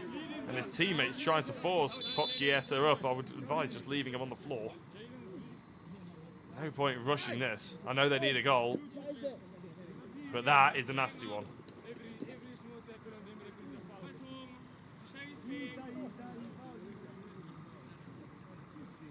I'm aware South Africa needs some forward thinking, but yeah, he's bleeding, so I would look away again if you're squeamish. We've had a little bit of that so far in this game.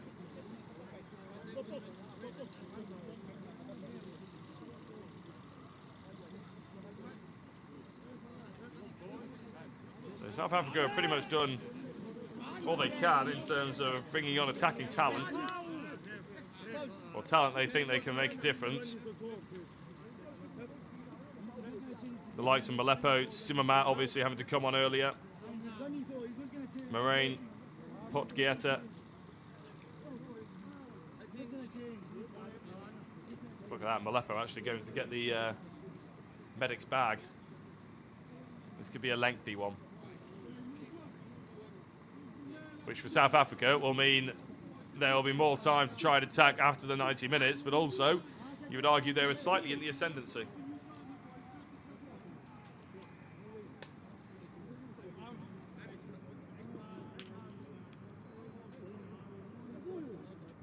In the other game, Senegal versus Algeria, it is still 2-1 to Senegal. They're in the 82nd minute, so that game is going to finish potentially before ours is.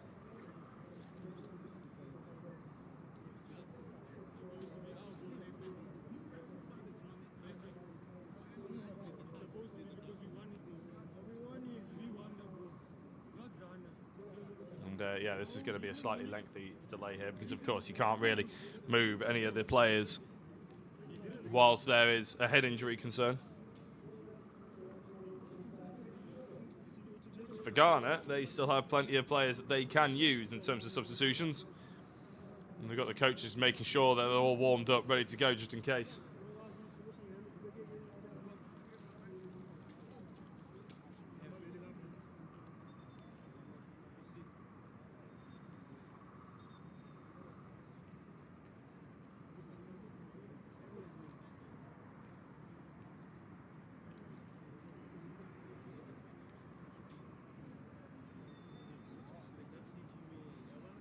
It's actually quite surprising that Ghana haven't made more subs, to be honest. I know they're in a winning position, but they played the exact same starting 11 for both matches of the first 2 match days, and it raised concerns about physical fatigue. I know they rotated quite heavily here in the third one, but even the likes of Barfo, Nyantakyi, Gavi have all been used an awful lot. And you thought if you've got a chance of going into the third round, you might want to give them a little bit of a rest. But equally, you want to make sure you actually get to the third round. Sorry, the next round, as Barfo goes off. And with the goalkeeper, I'd be very interested to see what they do in terms of Kese or Annan in that playoff game to get into the Under-17s World Cup. Because, of course, that is basically what this game is for, with Senegal beating Algeria. Means Algeria will be second place, Senegal on top. And therefore this game is pretty much primarily for that third place and who gets knocked out, which at the moment is South Africa.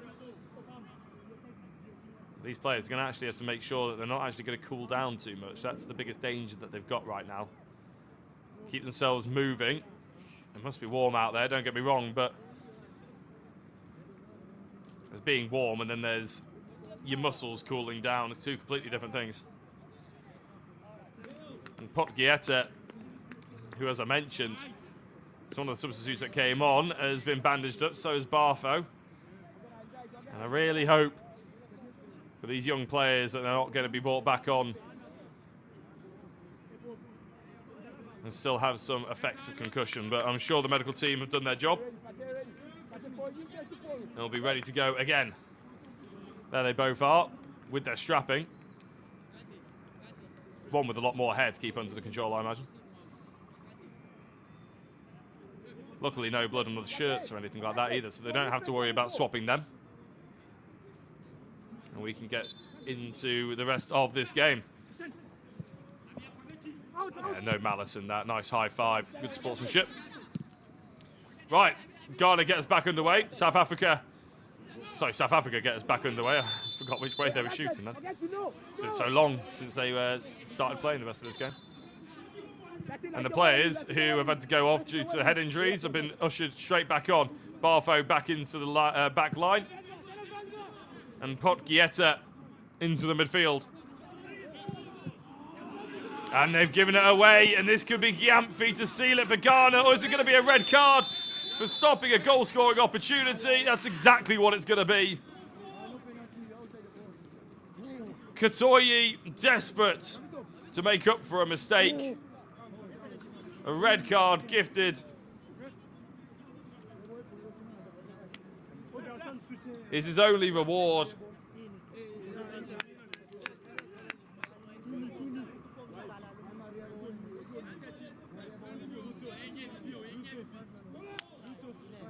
And what seemed like an uphill battle before is now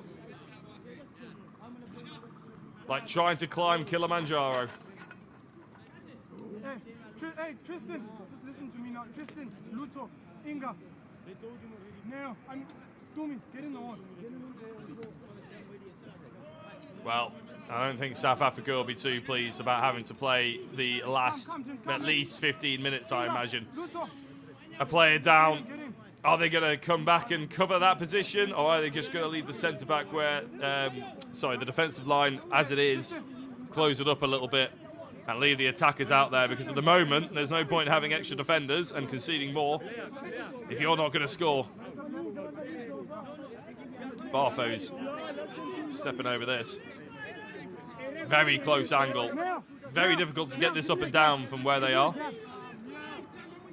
South Africa making a 7-man wall. A very brave 7-man wall, it has to be said as well, for the amount of power that may well be put through this football in a couple of minutes. There's a long discussion being had here.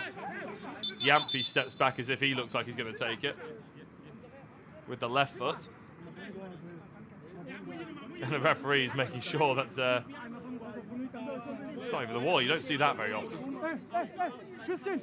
Hey, Luto! You need to jump. Everyone needs to jump. It's almost like an indirect free kick when it's in the penalty area, isn't it? The amount of people that are trying to queue up to block this goal. Or block this shot, I should say. So Barfo, Gyamfi. The two closest that we can see. They step up to hit it. Barfo! Blocked by the wall, as I mentioned, a very brave wall. And it's lifted on top of the South African goal. We must have had at least 7 or 8 minutes of stoppage here. As another substitute, I think, is going to be called on. The referee's stopped something.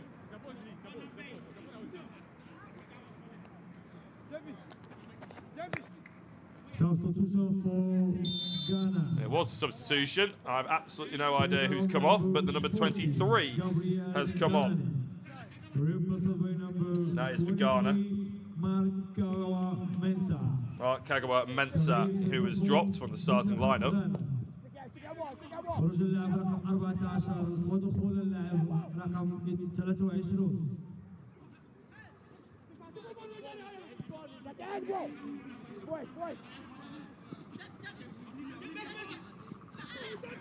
And Latif almost getting the ball fed through to him.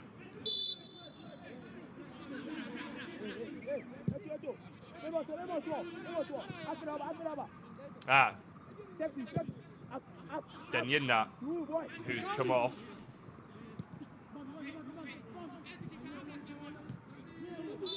For the number 23, Mensah.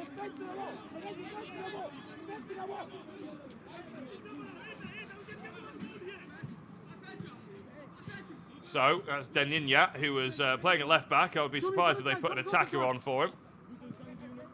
Maybe they're expecting a bit of a onslaught from South Africa, putting some defensive solidification in there.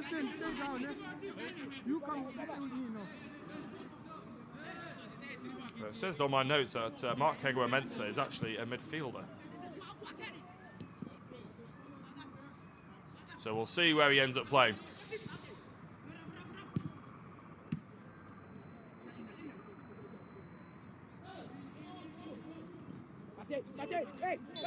Simama never really seeming like he had the better of Osman there. Simama trying to find the ball, but there's actually no one in the box for him to hit. Launches it in there anyway towards the back post. Malepo trying to get his body in the way, but again, no real out-and-out striker. Now they've brought Madondo off. Gieta, again, no one really for them to hit, almost. Getting a goal out of it anyway. Puti firing it over the net, and I think Barfo has gone back down.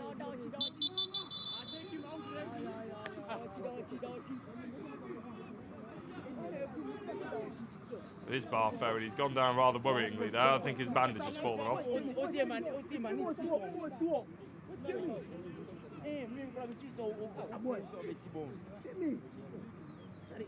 He requires a bit more treatment. Almost did go, well, it did go out for a throw, but yeah, Barfow's just gone down, waving to the referee, waving for treatment. It doesn't look good, does it? He wants the stretcher, the referee. This is going to add more time on. I imagine we'll probably be up to nearly 10 minutes at this point. It's been a lot of stoppage. There's been a lot of stoppage generally in this game, actually. If you remember back to the first half, Zagota going down a couple of times.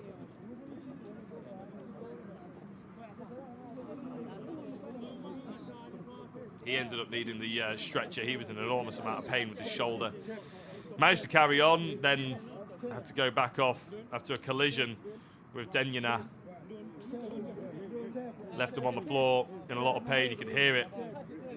And the number 19, Clement Anguille, looks like he's going to come on. Clement Anguille is actually a forward for Ghana, so not too sure who he's going to come on for. And it slightly surprises me regardless, to be honest. They're in that playoff spot as it stands.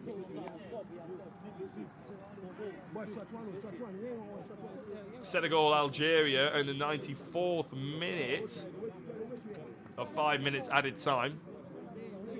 So it looks like it's probably going to stay the way of Senegal leading 2-1. Well, it looks like they've pretty much dominated the actual attacking chances, Senegal. Total shots 18-10, 5-2 on target. They've had 4 big chances, an XG of 2.37. So, yeah, definitely Senegal. So there's going to be a corner kick here. Barfow's had to go off. Remember, South Africa are down to 10 men. The ball's whipped in towards the near post. It's dangerous. It's almost received happily on the half volley. But Ghana tried to carry it clear, and he's doing extremely well, is Gavi. He's managed to find his way through, and it's saved by Radibi, but for how long? Whipped into the back post. No, skied straight over. I think Gavi was really going for trying to be a solo goaler.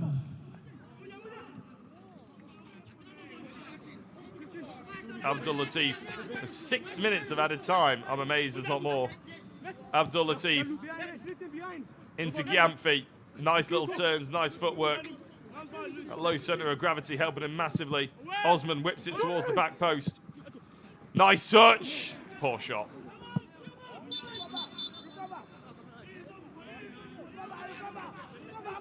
That would have been Nabi's hat-trick, by the way. Yeah. Esau Puti for Barfow. The player that Barfow had replaced. Substitution for Ghana team. Player out number 3, Isaac Barfow. Replaced by number 24, Aswatu Kwepoti. So the two twins now playing at centre-back as Gyamfi attacks the South African box yet again. Poor touch, but it's ended up as a shot from the edge of the area. And South Africa can break, sorry. And again, Abdul Latif, this is the problem that South Africa they have now. They're just letting him have the run of the pitch. Latif. If anybody deserved a goal, it would probably be him. Comes back out, lovely bit of footwork. Couldn't beat the 2 or 3, and it's rocketed into the back of the net. Ghana are going through to the playoffs.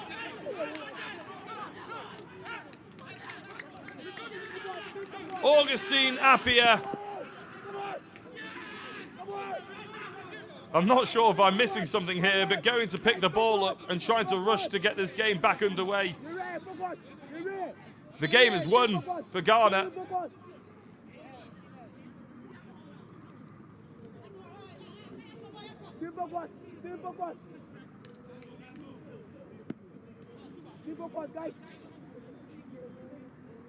To be fair, actually, there is goal difference. Something that I've been neglecting so far because it gets very complicated to keep up with who is where. But goal difference with Senegal beating Algeria, I didn't actually take that into consideration. That means that Algeria are on 1 goal and Ghana are also on 1 goal. If they get another within the next 4 minutes, Ghana will go through on automatic, putting Algeria down to 3rd place. It's not a permutation of the results that I'd actually been anticipating. And that's maybe why I hadn't noticed it quite as much, but no wonder that Ghana have been trying to press as high as they can and as much as they can, because if this game ends up being 4-1, then Ghana will go through automatically in 2nd place. I'm sorry that I hadn't noticed that earlier. There's been so many permutations of this game to try and figure out. But South Africa, they could upset the apple cart here just by scoring again. Now, they can't get anything out of this. They are pretty much out of the tournament. They're not going to score 3 goals, or 2 goals, I should say, actually. As Osman gets a yellow card.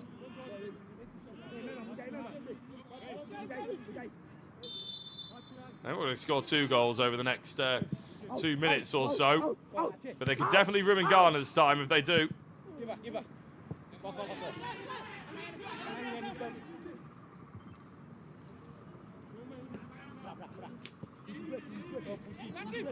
So Ghana desperately trying to get the ball forward now.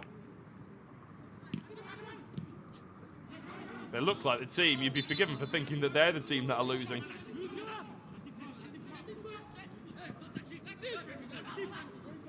Abdul Latif sizes them up from the right wing. Again, Gyamfi. Gyamfi with the shot! And I tell you what, Radibi with an absolutely amazing save low to his right. That is reactions. I think he was slightly blindsided there. What a shot. That could have sent Ghana through in an automatic position to qualify for the Under-17s World Cup and obviously to progress in this AFCON Under-17s Championship. They get it out to Latif again. Looking for the overload. Puti's gone too early, has he? No. Brings the save from Adibi.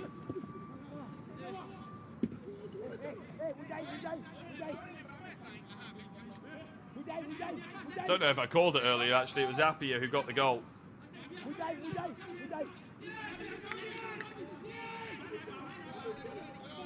South Africa push forward one last time. They've only got about a minute.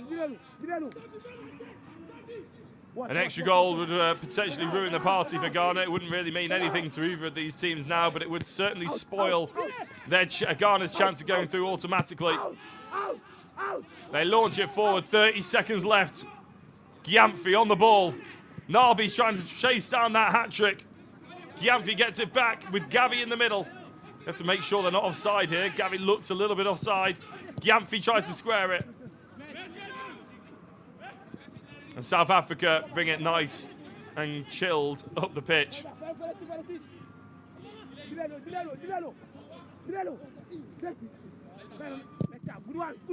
Puti gets the goal kick. We are now up to 6 minutes. How much extra time is the referee going to give on top of the added time already? I'm amazed that it wasn't longer to start with. Ghana have beaten South Africa 3-1, but it is only good enough for 3rd place. There was a late push from Ghana that could have meant they were potentially into that automatic spot to qualify for Qatar, but they didn't manage it. So they're going to have to go through the playoffs. They won't progress in the Total Energies CAF Under-17s African Cup of Nations hosted here in Morocco. But at least they will get a chance to qualify for the World Cup, whereas South Africa will drop out with no chance. 4th place for them. That was not on the script going into this game from a South African point of view.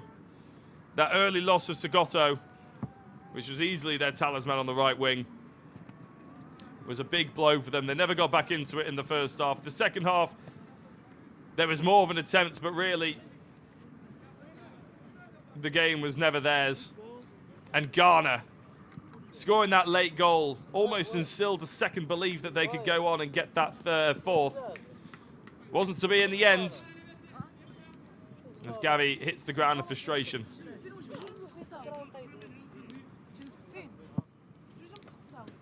Well, at the end of that game, potentially more injuries than happy faces for both of these teams. That wasn't good enough. Ghana 3, South Africa 1.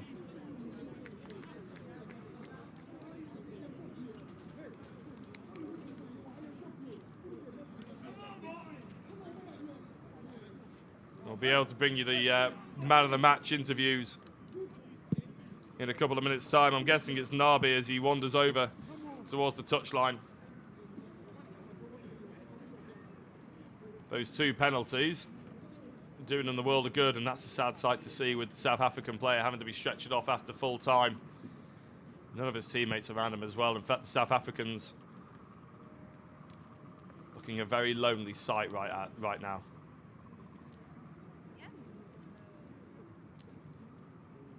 Joseph Nabi, sorry, player of the match.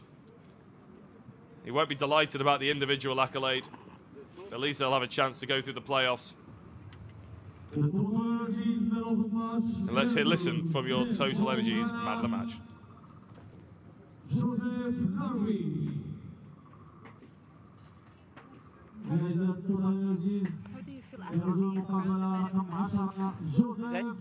do you feel after being crowned the man of the match? Oh, I feel amazing to myself because it's difficult to win a man of the match like this.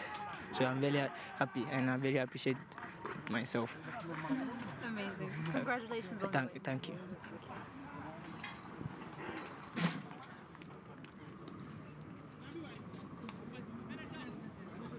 His man of the match interviews are never one for big speeches.